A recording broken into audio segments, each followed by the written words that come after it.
Inside Out 2 is now showing in cinemas, so here's my review of Inside Out 2.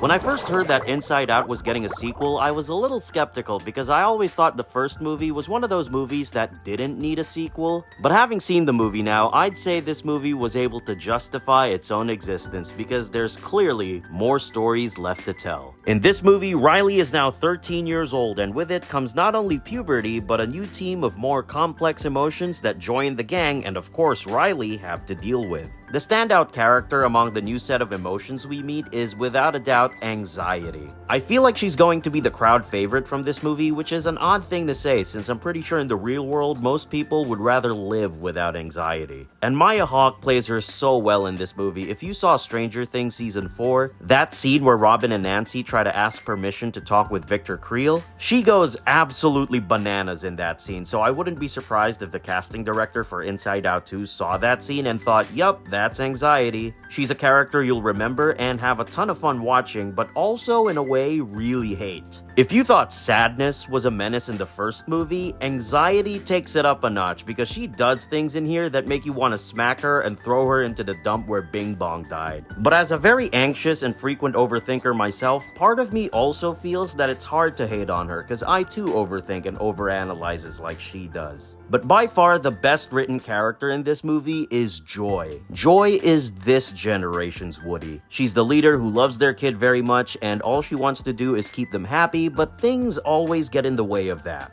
And her optimism and grit, despite all these challenges, much like Woody's, is admirable. I like that Joy wasn't nerfed in this movie. I think a lot of sequels tend to undo a lot of character development just to make it look like the character goes through something. But that's not the case for Inside Out 2, which is really great. It would have been easy for them to just make Joy go through the same arc she did in the first movie, but instead of not liking sadness, she doesn't like anxiety. But no, Inside Out 2 has Joy retain the lesson she learned from the first movie and carry it over to the sequel. She knows that it's important for Riley to feel all the emotions, so at first she tries to befriend anxiety and all the other emotions she meets. And I really like that because it shows you how much she's grown as a character. But make no mistake, this movie finds new ways to challenge Joy, and some of these challenges feel all too real. And we see Joy ponder things that I feel most people ponder at some point in their lives. And not gonna lie, I cried in this movie. After the first movie, I'm sure I wasn't the only one waiting for when the emotional scenes were coming. But despite anticipating it, this movie still pulled one on me. There were a couple tearjerker scenes in this movie that had me crying with my 3D glasses on. There's one scene in particular that I won't spoil, but wow, that felt way too real and a little too familiar. I don't know what that says about me, but whatever, this movie was great.